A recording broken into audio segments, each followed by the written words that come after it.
दोस्तों मेरे ज्योग्राफी के लेक्चर देखते समय दो चीज़ों का आपको विशेष रूप से ध्यान देना है। पहला ये कि पूरे लेक्चर को बहुत ध्यान से कंसंट्रेशन के साथ में देखना है, और दूसरी चीज़ ये कि हमेशा एक सीक्वेंस में ही आपको क्लास चलानी है, यानी कि पहली, दूसरी, तीसरी।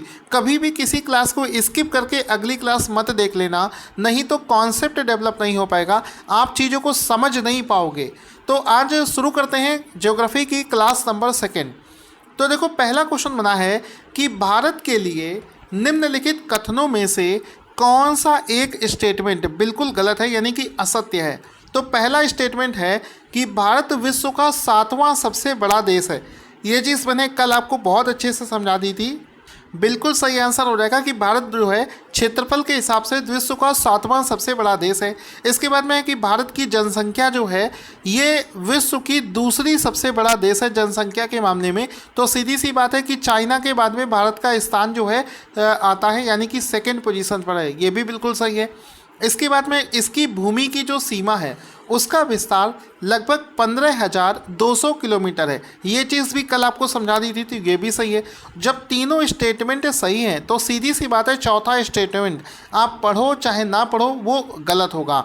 तो आंसर हो जाएगा ऑप्शन नंबर डी। लेकिन फिर भी हम पढ़ लेते हैं। इसमें चौथा स्टेटमेंट है कि सबसे पहले सूर्योदय इसके मिजोरम राज्य में होता है, यानी कि कह रहा है कि भारत में जब सूरज की किरणें पड़ती हैं सबसे पहले, तो सबसे पहले मिजोरम से इसकी शुरुआत होती है, और मिजोरम आप जानते हैं नॉर्थ ईस्ट में पड़ता है। तो ये स्टेटमेंट दोस्तों बिल्कुल गलत है।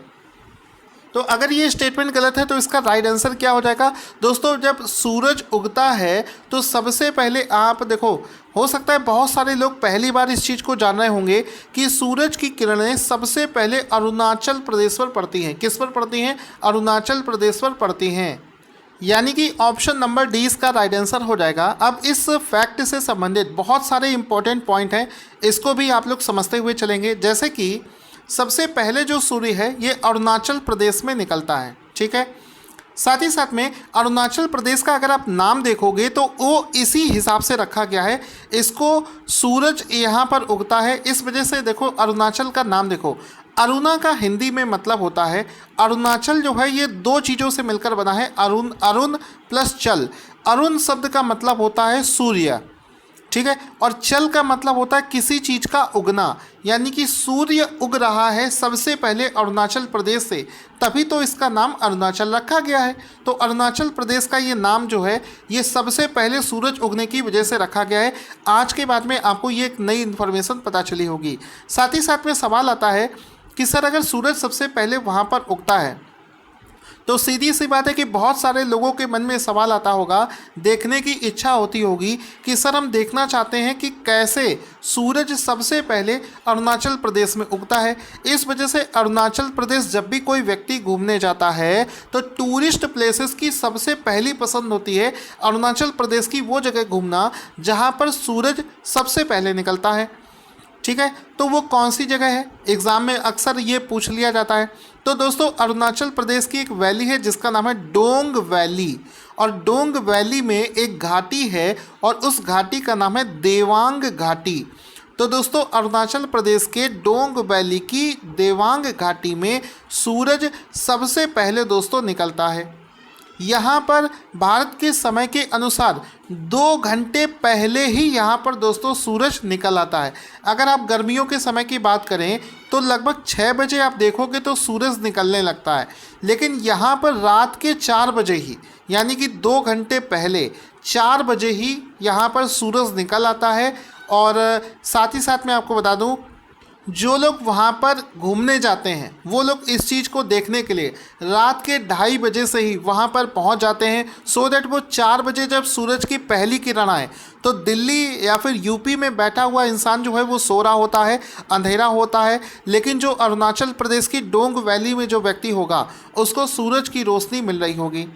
इसी प्रकार से अगर हम एक अनुमान लगाएं कि अगर आप दिल्ली में शाम के 4 बजे दिल्ली में हैं तो अरुणाचल प्रदेश की देवांग घाटी में उस समय 6 बज रहे होंगे, मतलब वहाँ पर रात हो चुकी होगी। तो एक बार आपको दोस्तों फ़ोटो में भी दिखा देते हैं कि अरुणाचल प्रदेश की ये डोंग वैली किस तरीके से दिखती है। तो यहाँ पर आप देख सकते हैं डोंग वैली में देवांग घाटी, ये दोस्तों पूरा जो एरिया दिख रहा है इसको बोला जाता है देवांग घाटी। और इसी घाटी के बीच में ये वैली है, वैली जिसको बोला जाता है डोंग वैली में देवांग घाटी, ये घाटी वही जगह है। और यहाँ पर जाने के लिए दोस्तों जो साधन है वो कोई कार वगैरह नहीं जाती है, मतलब जितने भी टूरिस्ट यहाँ पर जाते हैं वो नेचुरल तरीके से फॉरेस्ट से होते हुए ट्रैकिंग के माध्यम से यहाँ पर पहुँचते हैं, कैंपिंग करते हैं, मतलब कैंप लगाते हैं, 2:30 बजे रात में ही यहाँ पर पहुँचकर समय बिताते हैं। और जैसे ही दोस्तों 4 बजता है सूरज की रोशनी जो है इस घाटी पर सबसे पहले पड़ने लगती है। आपको आई होप समझ में आ गया होगा। अगला क्वेश्चन देखो क्या बना है। अगला क्वेश्चन बहुत ही शानदार प्रश्न है कि निम्नलिखित में से कौन सा एक जोड़ा सही नहीं है। तो कौन सा जोड़ा सही नहीं है? पहला स्टेटमेंट है कि भारत का जो टोटल क्षेत्रफल है, एरिया है, वो 3.28 मिलियन स्क्वायर किलोमीटर है, ये चीज़ बिल्कुल सही है। दूसरा है कि भारत का जो अक्षांशीय विस्तार है, अक्षांशीय विस्तार को बोलते हैं लैटीट्यूड, ठीक है, इसको बोलते हैं लैटीट्यूड। अक्षांशीय विस्तार है वो 8 डिग्री 4 मिनट से लेकर 37 डिग्री 6 मिनट है। सर अक्षांशीय विस्तार लैटीट्यूड अभी आपको नहीं पता है, ठीक है, कोई बात नहीं, इसको माइंड में रखो कि आगे चलकर पढ़ना है। इसके बाद में क्वेश्चन है कि भारत का रेखीय विस्तार यानी कि इसका लॉन्गिट्यूडनल जो विस्तार है वो 8 डिग्री 7 मिनट से 97 डिग्री 25 मिनट पूर्व है। तो सर इसके बारे में भी आपने अभी तक नहीं पढ़ा है, ठीक है, इसको भी आगे देखेंगे। चौथा स्टेटमेंट है कि भारत में राज्यों की जो संख्या है वो 26 है। बस यहाँ से क्वेश्चन ये ख़त्म हो गया, क्योंकि कभी कभी ऐसा हो सकता है एग्ज़ाम में आपके साथ में होगा कि आप देखने से तो लगेगा कि ये टॉपिक आपका नहीं पढ़ा हुआ है, लेकिन कोई एक ऐसा आंसर होगा जो आपको मंजिल तक लेकर जाएगा। इस वजह से कभी भी एग्ज़ाम में होपलेस ना हुआ करो।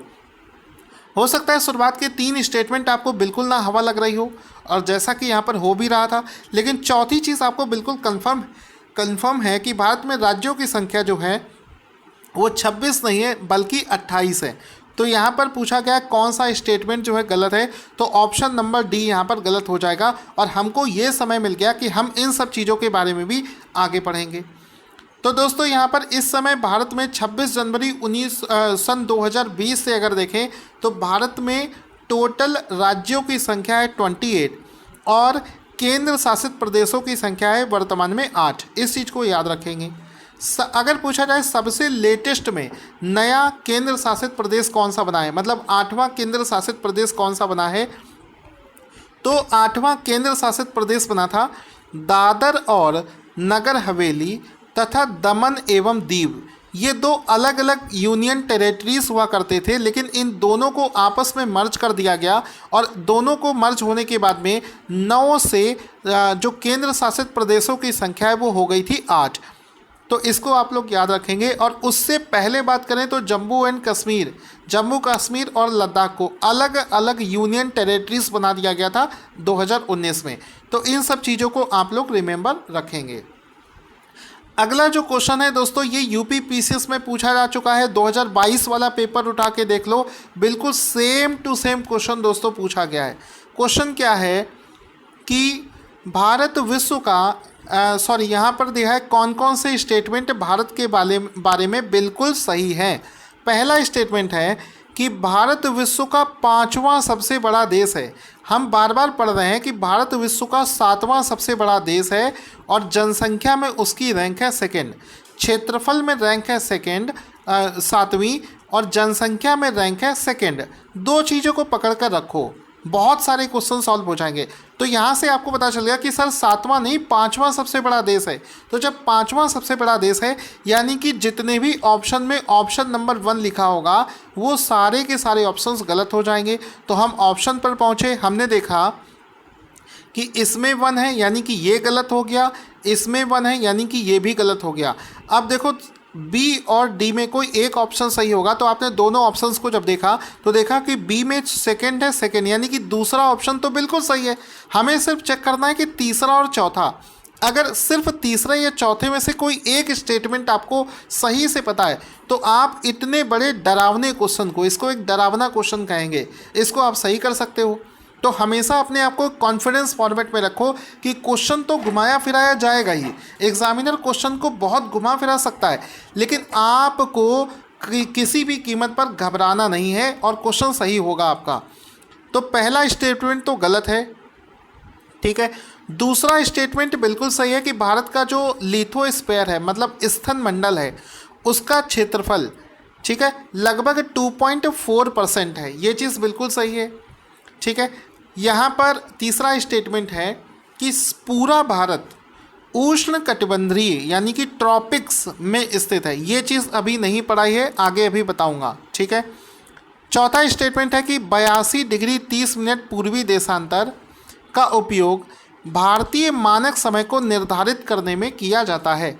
ये चौथा स्टेटमेंट सही है, लेकिन अभी आप ये मत सोचना मन में कि सर ये समझ में नहीं आ रहा कि चौथे स्टेटमेंट में कहा क्या गया है। दोस्तों ये आगे थोड़ी देर में आपको समझ में आएगा बहुत अच्छे से।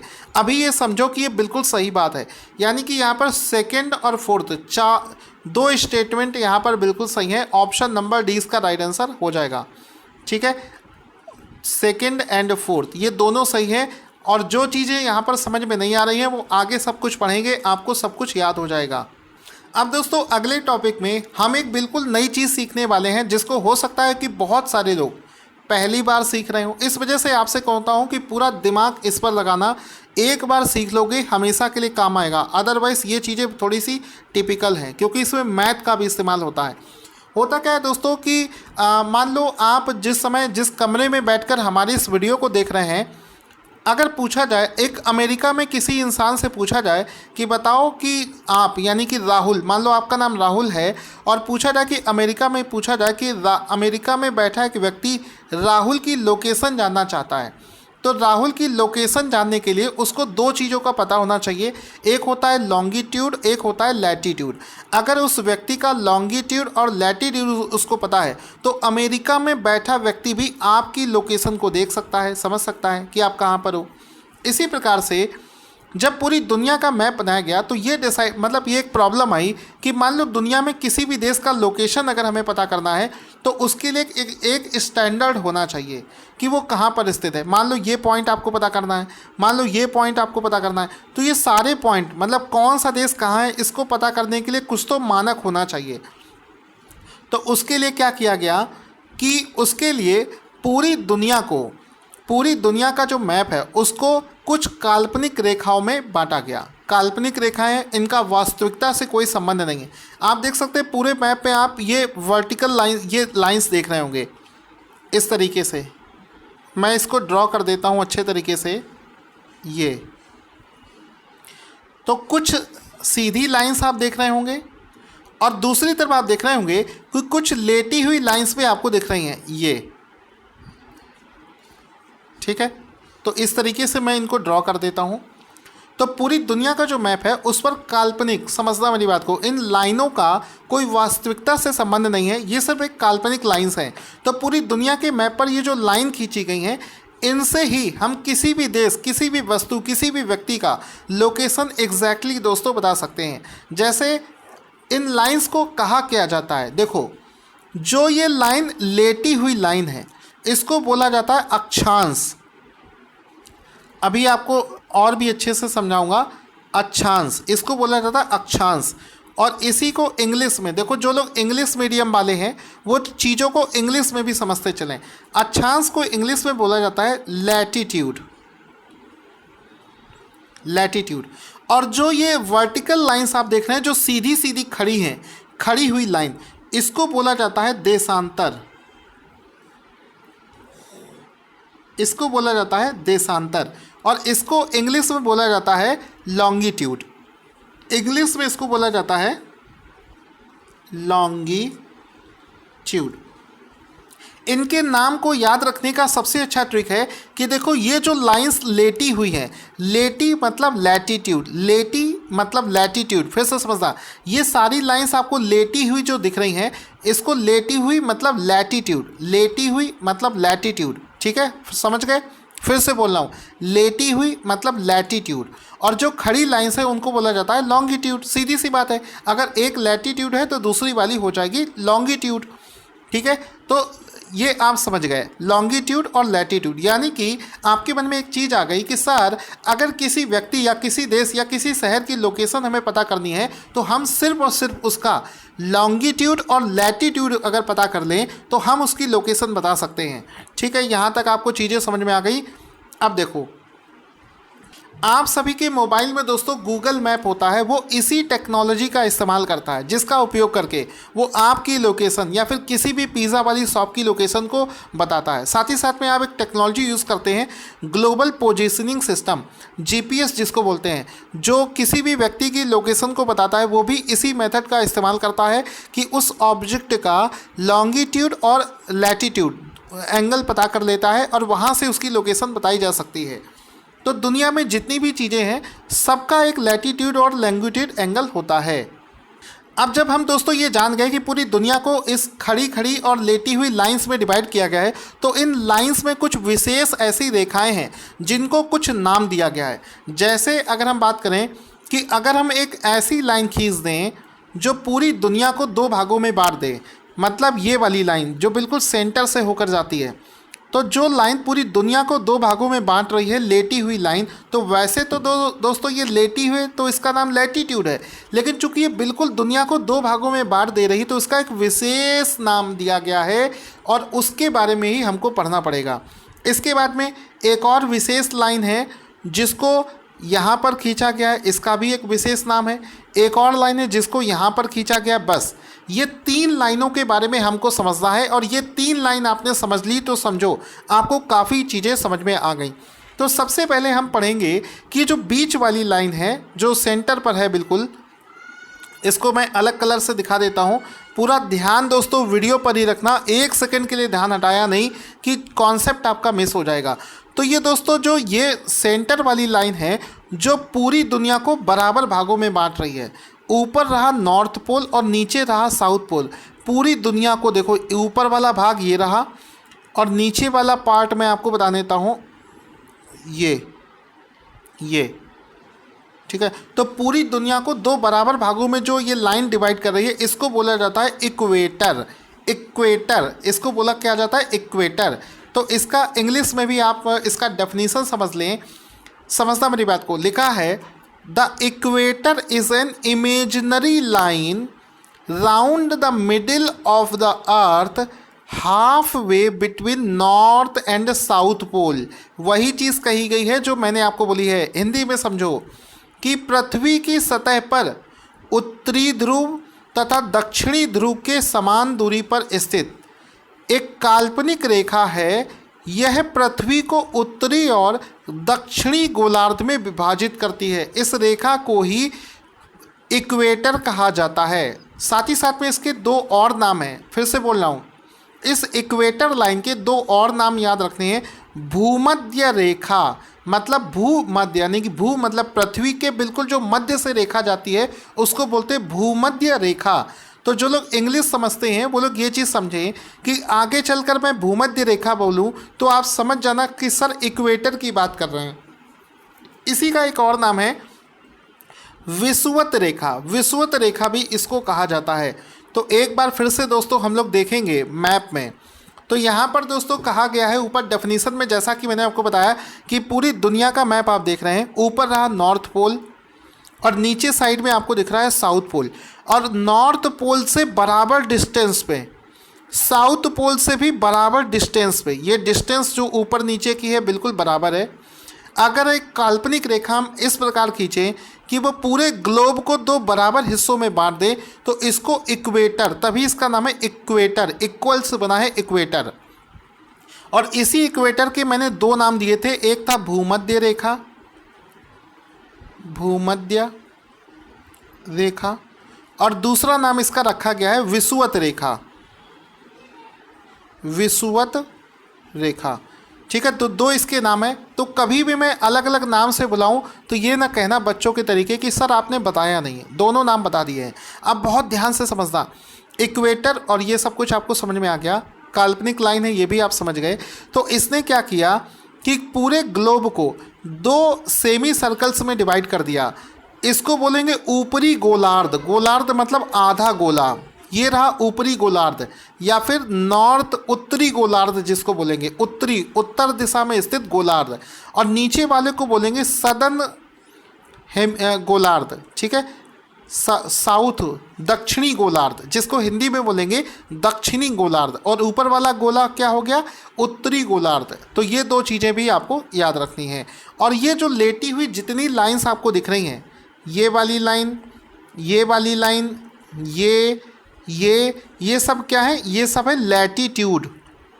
क्यों लैटीट्यूड इसका नाम है, क्योंकि सर ने बताया था कि जो लाइन सो रही हैं, पड़ी पड़ी सो रही, कुछ काम नहीं कर रही हैं, लेटी हैं, उनका नाम है लैटीट्यूड, और इसका हिंदी में मतलब बताया था अक्षांश। इनको हिंदी में सर ने बताया था अक्षांश। ये अक्षांश रेखा है। और इक्वेटर एक ऐसी अक्षांश रेखा है जो कि पृथ्वी को दो बराबर भागों में बांटती है, मतलब घुमा फिराकर किसी भी तरीके से आप इसको बोल सकते हो। आगे एक पॉइंट देखो लिखा है, एक पॉइंट लिखा है कि इक्वेटर एक ऐसी लाइन है जिस पर दिन और रात जो है बराबर होते हैं, इसलिए इसको विषुवत रेखा भी कहा जाता है। इसको भूमध्य रेखा हम इस वजह से करते हैं क्योंकि ये पूरे भू को मध्य में जा रही है। देखो पूरे भू मतलब पृथ्वी, तो पूरे पृथ्वी के मध्य से जा रही है, इस वजह से इसका नाम है भूमध्य रेखा। साथ ही साथ में इसका नाम विषुवत रेखा क्यों पड़ा, क्योंकि इस पर दिन और रात बराबर होते हैं। मतलब अगर दुनिया के कई ऐसे देश होंगे जो इस लाइन पर स्थित होंगे, देखो ये एक कॉन्टिनेंट है, वहाँ से ये होकर जा रही है, तो सीधी सी बात है कि दुनिया के कई देश जो होंगे वो इस लाइन पर स्थित होंगे। तो इस लाइन पर दुनिया के जितने भी देश होंगे वहाँ पर दिन और रात का जो समय है वो बराबर होगा। हम लोगों के यहाँ ऐसा नहीं होता है। हम लोगों के यहाँ ऐसा होता है कि देखो इंडिया जो है वो इस हेमिस्फीयर में यहाँ कहीं स्थित है। मान लो इंडिया यहाँ पर है भूमध्य रेखा से ऊपर, ये मान लो हमारा भारत है, और इधर पे मान लो कहीं पर सूर्य है, मान लो ये सूर्य है। मैं आपको बता देता हूँ, अच्छे से आप चीज़ों को समझ जाओगे, तो मैं सूर्य बना देता हूँ सो दैट आप बहुत अच्छे से समझ पाओ। ये मान लो सूरज है, और सूरज से निकलने वाली जो किरणें हैं उसको मैं लाल कलर से बना देता हूँ और थोड़ा सा डार्क बनाता हूँ। ये सूरज से निकलने वाला प्रकाश है, ठीक है। तो इस तरीके से ये डायरेक्शन हो गई सनलाइट की। तो हमारे यहाँ क्या होता है, अक्सर आपने ऑब्जर्व किया होगा, जैसे आज मतलब धीरे धीरे सर्दियों का समय शुरू हो रहा है, गर्मियों में देखना होगा कि शाम के 6 बजे खूब रोशनी होती है, हम लोग मैच खेल रहे होते हैं, पार्क में टहल रहे होते हैं, लेकिन सर्दियों के समय में 6 बजे बिल्कुल अंधेरा हो जाता है। ऐसा क्यों होता है, क्योंकि गर्मियों के समय में दिन जो होता है वो लंबा होता है, रातें छोटी होती हैं। गर्मियों के समय पर, फिर से समझना, गर्मियों के समय पर दिन जो होता है वो ज़्यादा लंबा होता है, रातें छोटी होती है। जबकि सर्दियों में क्या होता है कि दिन छोटा होता है, 6 बजे ही अंधेरा होने लगता है, रातें दोस्तों बहुत लंबी होती हैं, ठीक है। लेकिन अगर अपना जो देश है इसका लोकेशन ऐसा होता कि अगर हम दोस्तों इक्वेटर पर स्थित होते, मतलब भारत यहाँ ना होके अगर भारत इस इक्वेटर पर काश होता, तो हमारे यहाँ पर दिन और रात जो है ये बराबर समय ड्यूरेशन के होते। मतलब 12 घंटे, मान लो 6 घंटे का दिन है, 12 घंटे का दिन है, तो 12 घंटे की रात होगी। मतलब ये डेटा बिल्कुल बराबर होता है एग्जैक्टली। लेकिन चूंकि हम विषुवत रेखा पर तो हैं नहीं, इस वजह से अपने दिन और रात जो हैं वो अलग अलग ड्यूरेशन के होते हैं। यही चीज़ ऊपर लिखी है, इसको और अच्छे से समझा जाएगा। अब चूंकि दोस्तों इक्वेटर पर दिन और रात जो है ये बराबर होते हैं, इसी वजह से इसको विषुवत रेखा दोस्तों कहा जाता है। अब विषुवत रेखा के बारे में कुछ इंपॉर्टेंट पॉइंट है जिसको अच्छे से एक एक पॉइंट को समझ लेना, क्योंकि दोबारा ना तो लेक्चर देखने का मन करता है ना तो रिवीजन करने का ज़्यादा करेगा। एक बार में जो सीख जाओगे वो हमेशा के लिए सीख जाओगे। जो इक्वेटर है वो पृथ्वी को 2 बराबर भागों में बांटता है, ठीक है। इन भागों में उत्तरी गोलार्ध, मतलब ऊपर वाले गोले को उत्तरी गोलार्ध और नीचे वाले गोले को दक्षिणी गोलार्ध कहा जाता है। 0 डिग्री अक्षांश रेखा पर सभी स्थानों का जो अक्षांश होता है वो 0 डिग्री होता है। ये तो सिंपल सी बात है। आगे बढ़ते हैं। भूमध्य रेखा पर सूर्य की किरणें परपेंडिकुलर गिरती हैं, इस वजह से यहाँ पर दिन और रात जो है वो बराबर होते हैं। अब दोस्तों एक और चीज़ यहाँ पर लिखी है कि भूमध्य रेखा जो होती है यानी कि इक्वेटर जो होता है उस पर सूरज से पड़ने वाली जो किरणें हैं, सन रेस हैं, वो परपेंडिकुलर गिरती हैं। यानी कि परपेंडिकुलर का मतलब होता है कि उस पर पड़ने वाली जो सनलाइट है उसका एंगल जो है वो 90 डिग्री होता है। इसी वजह से यही कारण है कि यहाँ पर दिन और रात जो है बराबर होते, इस चीज़ को समझते हैं। अब इस चीज़ को समझने के लिए सबसे पहले हम इस मैप को देखते हैं। इसमें आपने देखा कि सबसे पहले तो हम देखते हैं इक्वेटर, और हमने आपको क्या बताया कि इक्वेटर पर कोई भी जो देश होता है, एक बार बता देता हूँ, इक्वेटर पर दोस्तों जितने भी देश होंगे वहाँ पर दिन और रात का जो समय है वो बिल्कुल बराबर होगा। क्यों बराबर होगा? क्योंकि इस पर जो सूरज की किरणें हैं वो 90 डिग्री पर गिरती हैं। अब सूरज कहाँ पर होता है? सूरज मैं कहाँ पर बनाऊँ? दोस्तों सूरज जो है आप जानते हो कि जो सारे ग्रह हैं वो सूर्य के चारों ओर परिक्रमा कर रहे हैं। तो इसका एक इमेज आपको दिखाता हूँ। तो दोस्तों इस वाले फिगर को आप देखोगे तो आप बहुत अच्छे से ये चीज़ अनुमान लगा पाओगे कि मान लो ये सन है, सन, और सारे जो ग्रह होते हैं ये सूर्य के चारों ओर दोस्तों परिक्रमा कर रहे हैं। यानी कि पृथ्वी भी सूर्य के चारों ओर दोस्तों घूम रही है। तो ये जो पृथ्वी है ये इस तरीके से घूम रही है, आगे आती, यहाँ आती है, फिर यहाँ पर पहुँचती है, फिर इस तरीके से घूमती हुई इस तरीके से आती है और फिर से इस लोकेशन पर आ जाती है। साथ ही साथ में पृथ्वी अपने अक्ष पर भी, मतलब अपनी धुरी पर भी पृथ्वी घूम रही है। यानी कि ये जो पृथ्वी है वो सूर्य के चारों ओर तो चक्कर लगा ही रही है, साथ ही साथ में अपने आप में भी वो गोल गोल घूम रही है। तो यहाँ पर हमको ये समझना है कि हम दोस्तों समझ रहे थे कि इक्वेटर पर तो पृथ्वी, मान लो ये पृथ्वी, आप ये वाली पृथ्वी मान लो आप देख रहे हो, तो इसका इक्वेटर कहाँ होगा? ये बिल्कुल इसके बीच में दोस्तों इसका इक्वेटर होगा ये। और सूरज की रोशनी कहाँ से आ रही है? सूरज की रोशनी दोस्तों इसको इस तरफ से सूरज की रोशनी इस पर पड़ रही है। तो एक बार हम यहाँ पर ड्रॉ कर लेते हैं। इस तरफ से मान लो सनलाइट आ रहा है, इस तरफ से मान लो ये सनलाइट आ रहा है, ये सूरज की रोशनी दोस्तों आ रही है।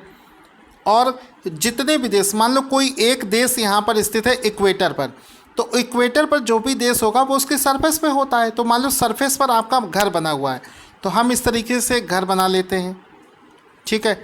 अब सूरज की दोस्तों जो रोशनी आ रही है आप देख रहे हो इस सरफेस पर 90 डिग्री, ये जो ये हो गया, यहाँ से मान लो ये किरण पड़ेगी तो 90 डिग्री का दोस्तों यहाँ पर एंगल बन रहा है।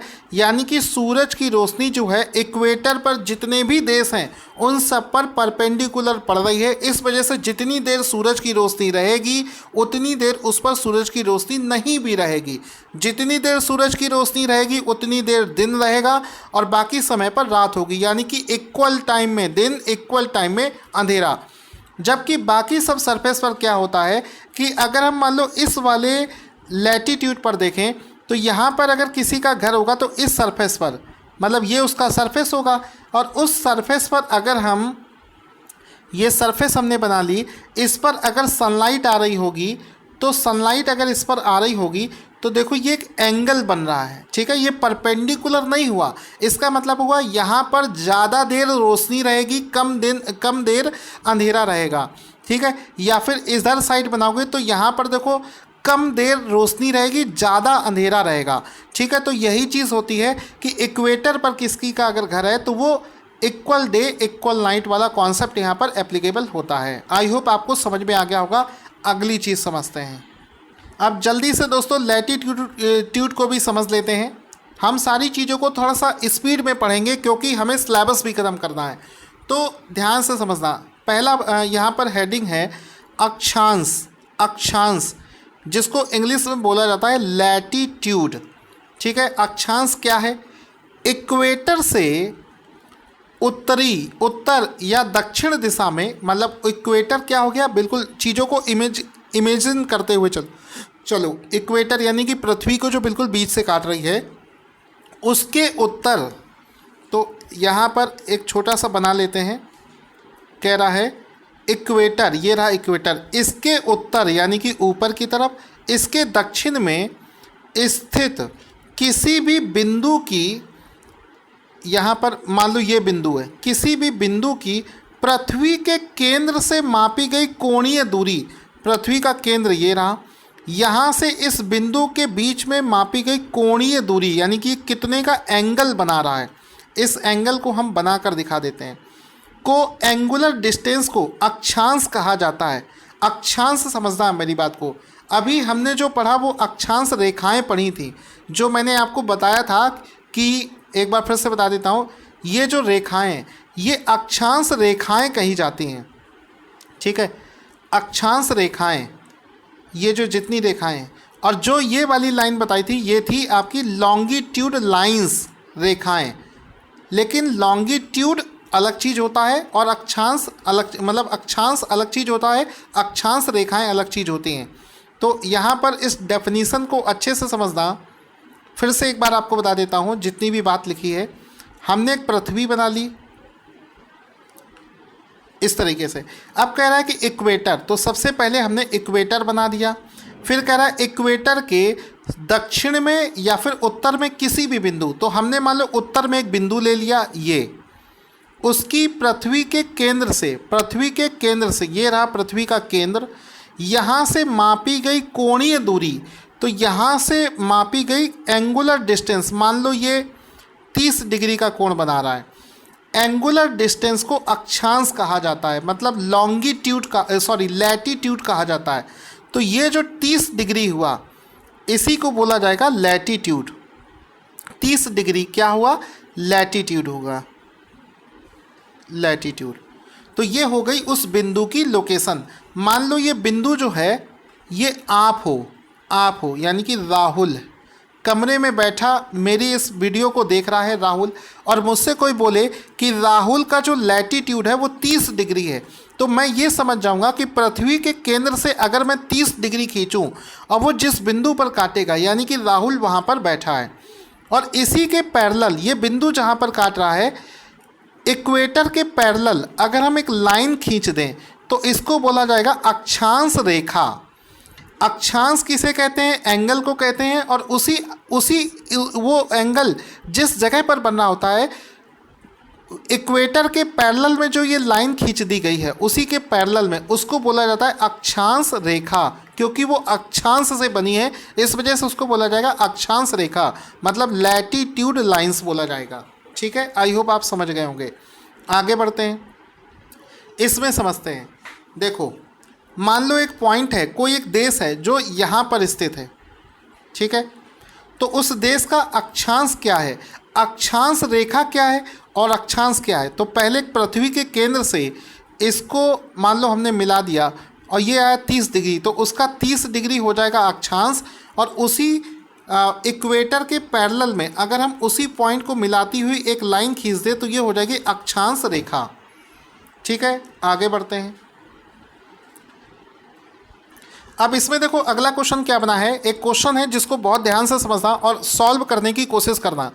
यदि अक्षांश रेखाओं को 1 डिग्री के अंतराल पर खींचा जाए, हमने तो 30 डिग्री पर खींचा था, वो कह रहा है कि अगर सिर्फ 1 डिग्री के एंगल पर खींचा जाए तो उत्तरी गोलार्ध में 89 अक्षांश रेखाएं खींच जाएंगी।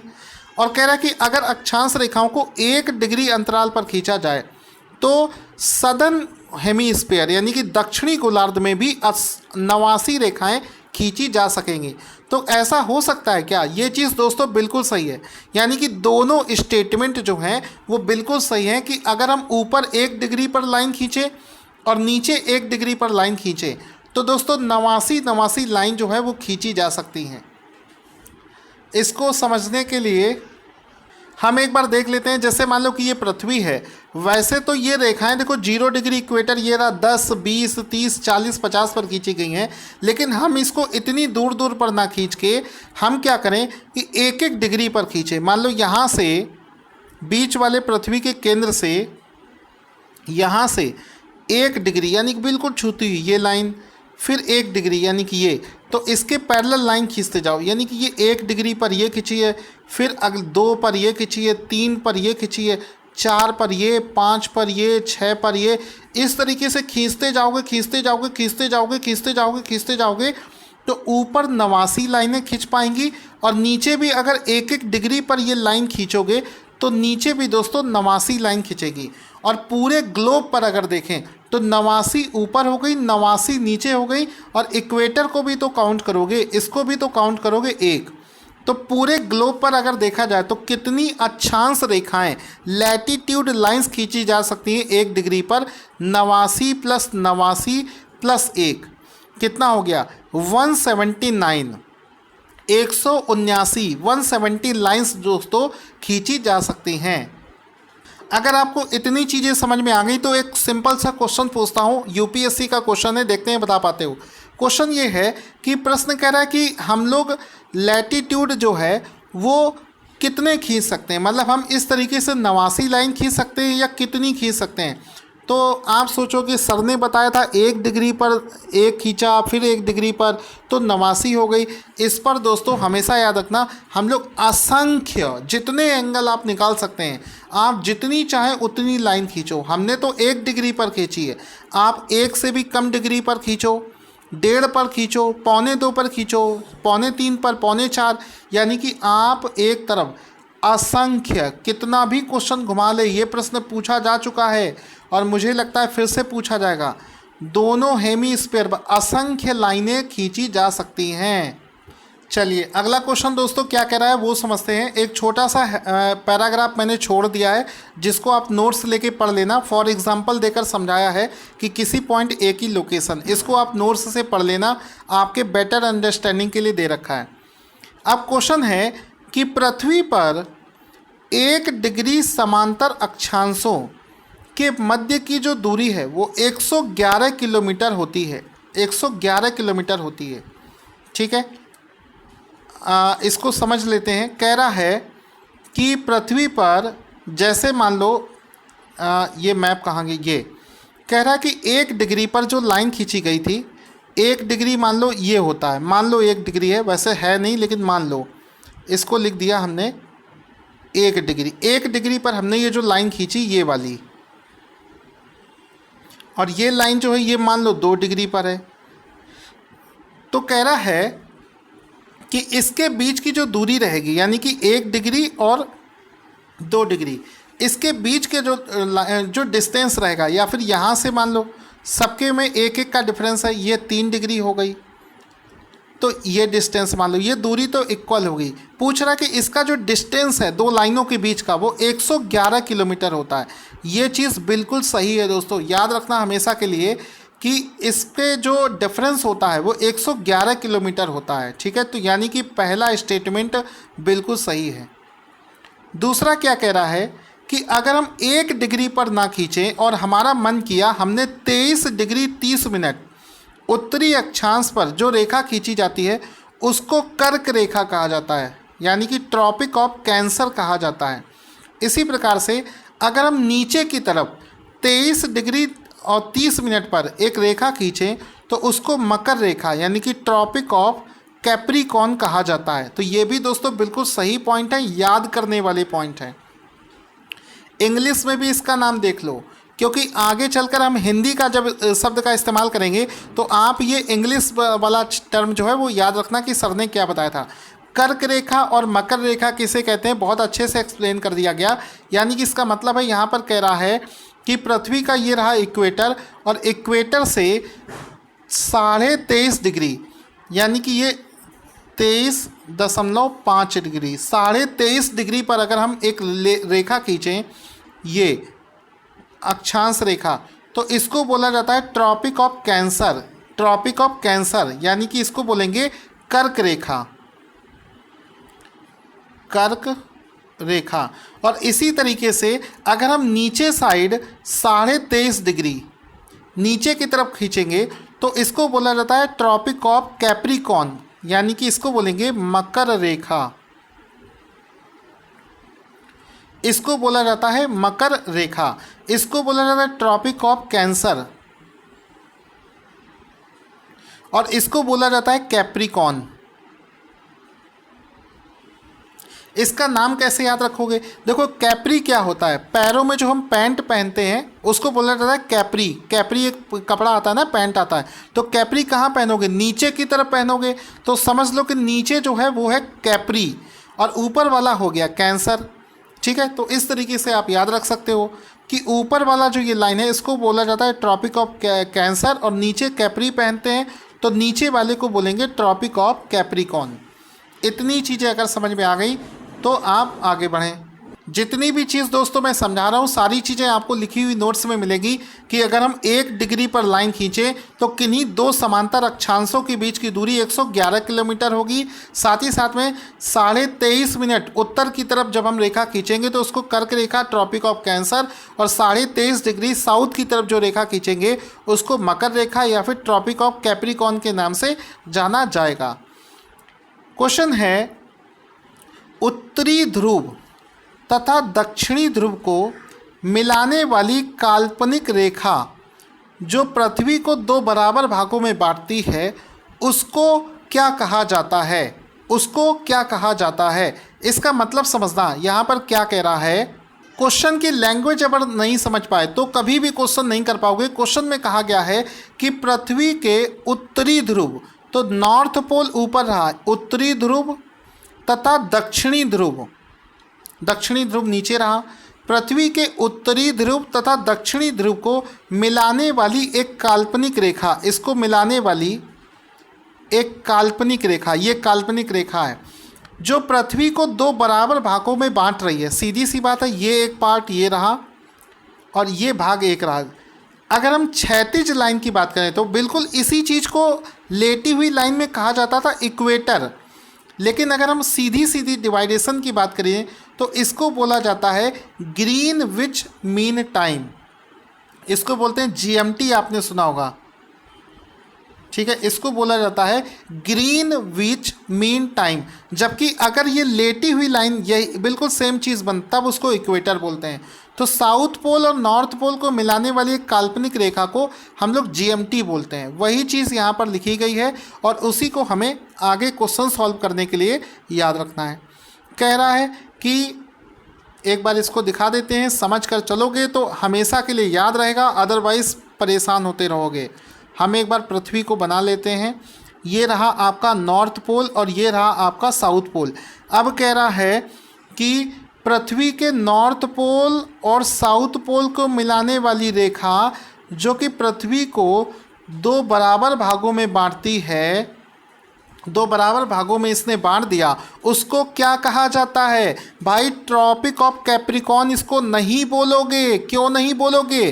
क्योंकि ट्रॉपिक ऑफ कैप्रिकॉर्न में मैंने आपको बताया था कि ट्रॉपिक ऑफ कैप्रिकॉर्न क्या होती है कि 23.5 डिग्री पर जो लाइन खींची जाती है, ये लाइन हुई ट्रॉपिक ऑफ कैप्रिकॉर्न। और ट्रॉपिक ऑफ कैंसर, ये हुई कैंसर। कैप्री तो पैरों में पहनी जाती है, यानी कि नीचे वाली लाइन होती है कैप्री। तो नीचे 23.5 डिग्री एंगल लो और एक पैरेलल लाइन खींचो, ये हो गई कैप्री, ये हो गई कैप्री। और जो हम लोग क्वेश्चन में डिस्कस कर रहे हैं वो एक अलग लाइन है जिसको हम पहली बार पढ़ रहे हैं, ये वाली लाइन। इसको बोला जाता है ग्रीनविच मीन टाइम, यानी कि प्रधान यामोत्तर रेखा। हिंदी में भी याद रख लो, इंग्लिश में भी याद रख लो, गलती होने के चांसेस दोस्तों नहीं रखना है। इसको बोला जाएगा ग्रीन यामोत्तर लाइन, ठीक है। आगे बढ़ते हैं। यहाँ पर आपको दिखाना चाहूँगा, ये रही वो लाइन। ऊपर रहा आपका नॉर्थ पोल, नीचे रहा साउथ पोल, ये रहा आपका इक्वेटर और बीच में 2 रेखा आपको दिख रही है। इसको बड़ा सा बना देते हैं। ये रही प्राइम मेरिडियन, यानी कि ग्रीनविच टाइम, जीएमटी। जीएमटी दोस्तों इसका नाम रखा गया है।